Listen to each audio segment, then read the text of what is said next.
अयोध्येत येणाऱ्या निमंत्रितांसाठी साधू संतांसाठी राहण्याची विशेष व्यवस्था करण्यात आलेली आहे। साधूंसाठी भगवी चादर, भगवी उशी, भगवी ब्लँकेटची व्यवस्था करण्यात आलेली आहे। अयोध्येत राहण्यासाठी तीर्थक्षेत्रपुरम उभारण्यात आले। जवळपास 4000 साधू याच तीर्थक्षेत्रपुरम मध्ये राहणार आहेत। तीर्थक्षेत्रपुरम मध्ये राहण्यासह भोजनाची व्यवस्था देखील करण्यात आलेली आहे।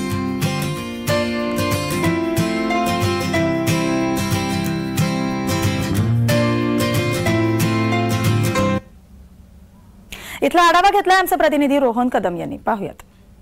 22 तारखेच्या प्राणप्रतिष्ठेच्या सोहळ्यासाठी जवळपास 4000हून अधिक साधू संत जे ते अयोध्येमध्ये येणार आहेत आणि त्यांच्या राहण्याची व्यवस्था जी ते आजपासून करण्यात आलेली पाहायला मिळते। आपण आता तीर्थक्षेत्रपुरम नावाने जे एका मैदानामध्ये राहण्याची व्यवस्था या सगळ्या साधू संतांची करण्यात आलेली आहे त्या ठिकाणी आहोत। अशा प्रकारचे 6 वेगवेगळे भाग जे ते या सगळ्या कार्यालयामध्ये करण्यात आलेले आहेत, तीर्थक्षेत्रपुरम मध्ये करण्यात आलेले आहेत आणि हजारो साधू जे ते या सगळ्या परिसरामध्ये राहणार आहेत आणि त्यामुळे इथली व्यवस्था जी आहे ती चोख सध्या केलेली पाहायला मिळते। आपण जर पाहिलं तर अशा प्रकारे रूम जे आहेत त्या बनवण्यात आलेल्या पाहायला मिळतात आणि त्यामध्ये 3 साधू एका रूम मध्ये राहणार आहेत आणि त्यांची व्यवस्था जी आहे ती उत्तमपणे या ठिकाणी करण्यात आलेली पाहायला मिळते। अगदी आपण जर पाहिलं तर उशी, बेड, चादर हे तिन्ही साधूंसाठी भगव्या रंगाचे असलेले पाहायला मिळतात। भगव्याच्या रंगाचं महत्व जे ते अयोध्येमध्ये आल्यानंतर समजते आणि संपूर्ण अयोध्या नगरी जी आहे ती भगव्या आंघोळ करण्यासाठी बाथरूम याच ठिकाणी बनवण्यात आलेलं आहे। अगदी पत्र्याच्या शेड मारून हे सगळं जे बांधकाम आहे ते करण्यात आलेलं आहे